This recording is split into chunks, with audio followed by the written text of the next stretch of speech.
Ipagtanggol ang ating karapatan sa dagat na ito. Dito tayo nabubuhay. Lalaban tayo hanggang kamatayan. Sugod, mga kapatid! Ipagtanggol ang ating tahanan! Mabuhay ang Pilipinas! Mabuhay! Uubusin namin ang ilahi niyong mga uhugi na Tsekwa sa pamamagitan ng manikang ito! Sugod, mga tikbalang! Ipagtanggol ang Pilipinas laban sa mga kulangot na Tsekwa! Mga kapre, sugod!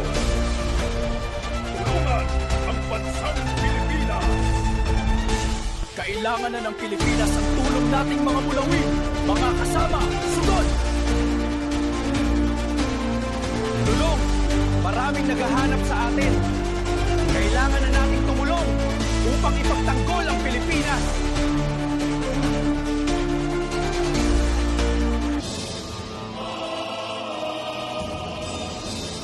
General! Dami na tayo kalaban. Hindi mga sundalo, mga higante, at mga taong ibon, at mga kalabaw na may sibat. Talagang sinusubukan nila tayo.